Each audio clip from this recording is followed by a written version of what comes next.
مجھے بتائیں قرآن اگر ولی اللہ کی بات کرتا ہے تو اس ولی اللہ کی کرے گی نا جو قرآن کے موجود جب نازل ہو رہا تھا اس وقت جو لوگ تھے.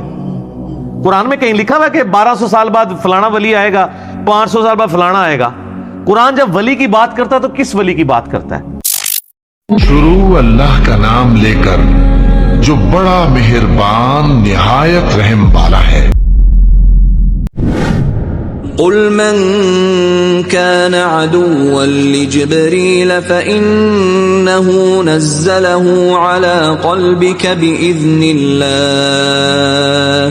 اے نبی فرما دیجئے کہ جو کوئی بھی جبرائیل کے ساتھ دشمنی کرے تو بے شک اس نے آپ کے دل کے اوپر جو قرآن نازل کیا ہے تو اللہ کی اجازت سے کیا ہے. اللہ نے جبرائیل کو بھیجا ہے. یہودی کہتے تھے جبرائیل ہمارا دشمن ہے. یہ وہی اسے بنی اسرائیل کی طرف لانی چاہیے تھی, اس نے غلطی سے بنو اسماعیل کی طرف لے گیا. جس طرح شیعہ میں بھی ایک غرابیہ فرقہ ہوتا تھا آج سے آلموسٹ 1000 سال پہلے, جس میں یہ عقیدہ تھا کہ یہ وہی نعوذ باللہ ثم نعوذ باللہ مولا علی کی طرف آنی تھی, غلطی سے محمد رسول اللہ کی طرف چلی گئی. خیر شیعہ نے اسی وقت اس کو اوورکم کیا اور کافر ڈکلیئر کر دیا. آج تاریخ میں اس کا کوئی نام و نشان نہیں ہے سوائے یہ کہ ہم کبھی کتابوں میں پڑھ لیں. اسے فرقہ کہتے ہیں غرابیہ. غراب عربی میں کسے کہتے ہیں؟ کوے کو. وہ کہتے ہیں جیسے کوے ہم شکل ہوتے ہیں نا, تو 2 کووں کو دیکھ کے اندازہ نہیں ہوتا, تو جبرائیل کو یہ اندازہ نہیں ہوا کہ میں نے مولا علی کی طرف جانا ہے یا رسول اللہ کی طرف, نعوذ باللہ. تو شیعہ نے ایسے فرقے کو خود کافر کہہ کے اپنے اندر سے خارج کر دیا. ظاہر ہے کہ غلوف تو رہا ہے نا ساری امتوں میں. پھر مولا علی کے بارے میں تو نبی علیہ السلام نے یعنی واضح طور پہ فرمایا تھا, حدیث موقوف تو موجود ہے نا. مولا علی نے کہا کہ میری وجہ سے 2 فرقے دوزخ میں جائیں گے اور میری وجہ سے 2 فرقے گمراہ ہوں گے, ایک میری محبت میں غلوف کر کے اور ایک میری دشمنی میں, یعنی ناصبی اور رافضی. تو ایکسٹریم رویے تو رہے ہیں. تو اس امت میں بھی یعنی آپ سمجھ لیں کہ عیسیٰ ابن مریم کی مثال ہے مولا علی, کہ یہودیوں نے ان کا انکار کیا اور گمراہ ہوئے, اور عیسائیوں نے ان کی شان میں غلوف کیا اور گمراہ ہوئے. یہاں پہ بھی مولا علی کی شان میں غلوف کیا, روافض نے گمراہ ہوئے, اور ناصبیوں نے ان سے بغض رکھ کے گمراہ ہوئے. تو اللہ تعالیٰ فرما رہا ہے کہ جو جبرائیل سے دشمنی کرتا ہے اس کو یہ پتہ نہیں وہ دشمنی کس سے کر رہا ہے, وہ تو اللہ سے کر رہا ہے. جبرائیل کو اپنی مرضی سے آیا تھا. سورہ التحریم میں آتا ہے کہ فرشتے تو وہی کرتے ہیں جو اللہ ان کو حکم دیتا ہے, اور فرشتوں کا سردار جبرائیل وہ اللہ کی مرضی کے بغیر آ جائے گا. مصدقا لما بين يديه وهدى وبشرى للمؤمنين. جبکہ یہ کتاب اس حال میں نازل ہوئی ہے کہ وہ تصدیق کر رہی ہے جو تمہارے ہاتھوں میں آلریڈی کتاب موجود ہے. یہ کوئی نئی دعوت نہیں لے کے آئی, اسی کو رینیو کرنے کے لیے آئی ہے. اور یہ ہدایت ہے اور بشارت ہے ان لوگوں کے لیے جو بات مان لیں, جو ایمان لانے والے ہیں. جو بات نہیں مانیں گے ان کے لیے تو قرآن میں کوئی ہدایت نہیں ہے. من كان عدوا لله وملائكته ورسله وجبريل وميكال فإن الله عدو للكافرين.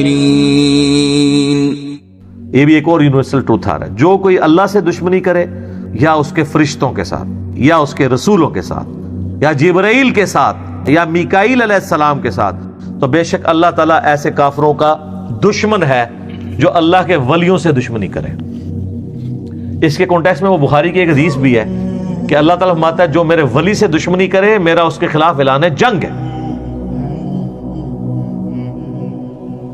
اور میرا بندہ میرا قرب حاصل نہیں کر سکتا مگر فرائض میں پابندی سے, اور نوافل میں کثرت سے میرا اتنا قرب حاصل کر لیتا ہے کہ میں اس کے ہاتھ بن جاتا ہوں جس سے وہ پکڑتا ہے, میں اس کے پاؤں بن جاتا ہوں جس سے وہ چلتا ہے, میں اس کے کان بن جاتا ہوں جس سے وہ سنتا ہے, میں اس کی زبان بن جاتا ہوں جس سے وہ بولتا ہے, میں اس کی آنکھیں بن جاتا ہوں جس سے وہ دیکھتا ہے. بس انڈیا پاکستان بنگلہ دیش میں یہاں کے نا حدیث کو چھوڑ دیتے ہیں کیونکہ انہوں نے اپنے بابے نکالنے ہوتے ہیں اس حدیث میں سے. اچھا, اور یہ حدیثیں ان بابوں پہ فٹ کر رہے ہوتے ہیں جنہوں نے اپنے ناموں کے کلمے پڑھائے ہیں, جنہوں نے انڈیا پاکستان میں شرک پھیلایا ہے. مجھے بتائیں قرآن اگر ولی اللہ کی بات کرتا ہے تو اس ولی اللہ کی کرے گی نا جو قرآن کے موجود جب نازل ہو رہا تھا اس وقت جو لوگ تھے. قرآن میں کہیں لکھا ہوا کہ 1200 سال بعد فلانا ولی آئے گا, 500 سال بعد فلانا آئے گا. قرآن جب ولی کی بات کرتا ہے تو کس ولی کی بات کرتا ہے؟ صحابہ اور اہل بیت کی, جن کی کوئی کرامت نہیں ہے. شیخ عبد القادر جیلانی نے 12 سال بعد برات کاٹ لی. حضرت عمر نے کڑی برات کٹی ہے؟ حضرت ابوبکر نے کچھ بھی نہیں کٹا. سب کہانی ہے جھوٹ. تو یہ میں آپ کو فرق بتا رہا ہوں. تو اس حدیث میں آگے الفاظ ہے کہ میرا بندہ جب اپنے دشمن کے اگینسٹ مجھ سے پناہ طلب کرتا ہے تو میں اسے پناہ دیتا ہوں. اپنے دشمن کے اگینسٹ مجھ سے دعا کرتا ہے, میں اس کی دعا قبول کرتا ہوں. اگر وہ اللہ کا ہاتھ ہی بن چکا ہے پھر اللہ سے کیا مانگ رہا ہے؟ وہ اللہ سے مانگنے کی ضرورت نہیں. ایک بندہ اللہ کا ہاتھ اس کا ہاتھ بن چکا ہے تو جدھر مرضی ہاتھ لے جائے, وہ جس کی مرضی کیچی پہ روڑ دے. اللہ سے کیا مانگ رہا ہے وہ؟ پھر کیا اللہ مجھے اپنے دشمن کے اگینسٹ تو بچا لے؟ تو اللہ کو تو چاہیے وہ کہے کہ یار تنو ہاتھ سے بناتا ہے نا, کر جو مرضی. یہ مطلب ہی غلط ہے اس کا.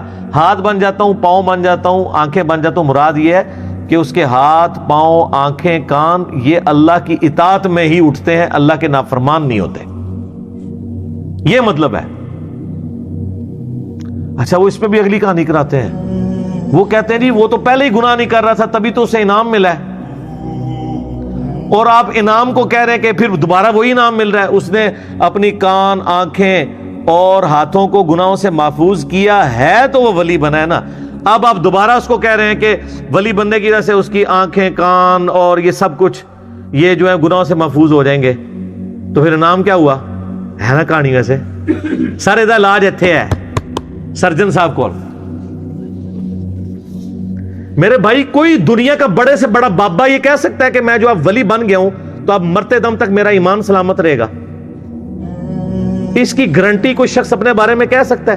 کوئی صحابی بھی کہہ سکتا ہے سوائے جن کو بائی نیم جنت کی بشارت ہوئی ہے. وہ بھی انہوں نے خود نہیں کہا, اللہ نے وحی کے ذریعے بتایا. ورنہ تو فتح مکہ پہ کتنے ایمان لانے والے حضور کی وفات کے بعد مرتد ہوئے ہیں اور حضرت بکر کے خلاف کھڑے ہو گئے منکرین زکات, مسلمہ کذاب کے ساتھ ملنے والے لوگ.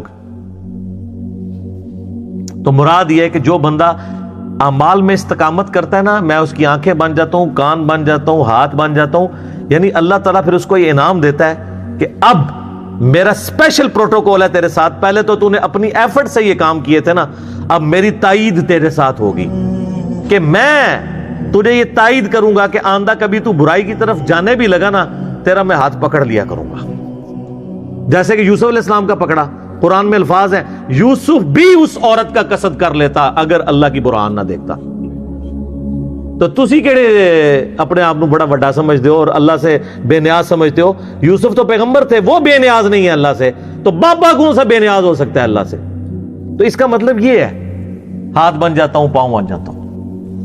اور یہ تو ہمارا حضور کے بارے میں عقیدہ نہیں ہے کہ آپ کی زبان جو ہے وہ اللہ کی زبان ہے. ہم یہ کہتے ہیں کہ آپ کی زبان پر اللہ کا کلام جاری ہوتا ہے. وما ينطق عن الهوى ان هو الا وحی یوحى. نبی علیہ السلام وہ کہتے ہیں جو اللہ وحی کرتا ہے. یہ قرآن میں جو ہے نا کہ ان پر اللہ کا ہاتھ تھا. جب نبی علیہ السلام بیعت کر رہے تھے تو اللہ کا ہاتھ مراد یہ کہ گویا نبی کی بیعت اللہ کی بیعت ہے, فزیکل ہاتھ نہیں. کیونکہ قرآن میں ہے من یطیع الرسول فقد اطاع اللہ, جس نے رسول اللہ کی اطاعت کی اس نے اللہ کی اطاعت کی. تو جو چیزیں بالمفہوم اور با محاورہ ہوتی ہیں اس کو فزیکل معنی یہ پہنا دیتے ہیں اور آگے کہانیاں کراتے ہیں. تو اللہ تعالیٰ فرماتا ہے کہ جو کوئی دشمنی کرے گا اللہ کے ساتھ, اس کے فرشتوں کے ساتھ, جبرائیل کے ساتھ, میکائیل کے ساتھ, تو اللہ تعالیٰ ایسے کافروں کا دشمن ہے.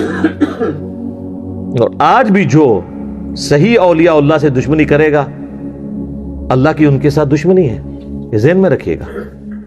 اور صحیح اولیاء اللہ وہ ہوں گے جو اللہ کی عبادت کروائیں گے, اپنی عبادت نہیں. آپ مجھے بتائیں, ویسے کو عام بندہ کو چھوٹی سی بات کر دے تو لوگ کیا کہتے ہیں؟ جی کتنا متکبر ہے, جی میں کرتا ہے, کہتے ہیں نا. تو یہ جو بابا کہتا ہے آپ کو کہ جو میرا مرید ہو گیا میں جنت میں نہیں جاؤں گا اس وقت تک جب تک کہ آپ کو ساتھ نہ لے جاؤں, اس کی میں نہیں آپ کو نظر آتی؟ ادھر کہتے ہیں سبحان اللہ, اتنی بڑی میں کے اوپر سبحان اللہ. اللہ کہنا چاہیے لعنت اللہ علی الکاذبین. ایسے جھوٹے پہ اللہ کی لعنت ہو جو یہ دعویٰ کر رہا ہے. تمام ولیوں کی گردن پہ میرا پاؤں ہے. اتنا متکبر شخص. کیا ابو بکر نے کبھی کہا ہے کہ ساری امت کی گردن پہ میرا پاؤں ہے؟ آپ کا بابا کہتا ہے، آپ کہتے ہیں سبحان اللہ. تو لعنت ہے پھر ایسے عقیدے کے اوپر جو ایسے متکبرین کو اولیاء اللہ سمجھتے ہیں. میں ان بزرگوں کو کچھ نہیں کہہ رہا، ہو سکتا ہے انہوں نے نہ کہا ہو، لیکن آپ کہانیاں کروا رہے ہیں کہ انہوں نے کہا ہوا ہے. تو آپ ذرا تھنک آؤٹ آف باکس کریں جو اتنا متکبر ہو. اب میں آپ کو بتاتا ہوں اللہ کے نیک بندے کی نشانی کیا ہے. بخاری مسلم دونوں میں ہے، اے میری بیٹی فاطمہ اس بات پہ نہ کرنا کہ اللہ کے نبی کی بیٹی ہو. اگر اللہ نے پکڑ لیا تو میں تمہارے کچھ کام نہیں آؤں گا. تو سیدہ فاطمہ تو جنتی عورتوں کی سردار ہیں. آپ کے بابے جو ہیں وہ تو اس قابل بھی نہیں ہیں کہ وہ ان کی جوتیوں کی خاک بھی لے سکیں سیدہ فاطمہ کی. اور ان کے اندر آکڑ اتنی ہے کہ میں اپنے مرید جنت میں لے کے جاؤں گا. تو تھوڑا سا مرنے سے پہلے اے مسلمان کر لے اس پہ غور. کتابوں کا خدا اور ہے، بابوں کا خدا اور جب تو غور کر لے گا تیرے اندر سے آواز آئے گی کیا کہ نہ میں وابی نہ میں بابی، میں ہوں مسلم علمی کتابی. وَلَقَدْ أَنزَلْنَا إِلَيْكَ آيَاتٍ بَيِّنَاتٍ وَمَا يَكْفُرُ بِهَا إِلَّا الْفَاسِقُونَ. اور بے شک ہم نے اے محبوب صلی اللہ علیہ وآلہ وسلم آپ کی طرف نازل کی ہیں روشن آیات، اور اس کا کفر تو نہیں کرے گا مگر وہی شخص جو فاسقوں میں سے ہوگا. صرف فاسقین ہی ہیں جو اللہ کی آیات کا کفر کریں گے اور ان کو ماننے سے انکار کریں گے. أَوَكُلَّمَا عَاهَدُوا عَهْدًا نَبَذَهُ فَرِيقٌ مِّنْهُمْ بَلْ أَكْثَرُهُمْ لَا يُؤْمِنُونَ. جب کبھی بھی انہوں نے وعدہ کیا اللہ تعالیٰ کے ساتھ کہ وہ اللہ تعالیٰ کے پیغمبر کی پیروی اختیار کریں گے، کتابوں کی پیروی اختیار کریں گے، یعنی علماء یہود اور یہودی جو تھے، تو ان میں ایک فریق ایسا آیا کہ جس نے عہد کو توڑ پھینکا، بلکہ ان کی اکثریت سرے سے ایمان لانے کا جو حق ہے وہ ایمان نہیں لاتے. وہی جو اس وقت ہماری امت کا بھی حال ہے کہ اللہ اور اس کے رسول کو مان رہے ہیں، اللہ اور اس کے رسول کی نہیں مان رہے.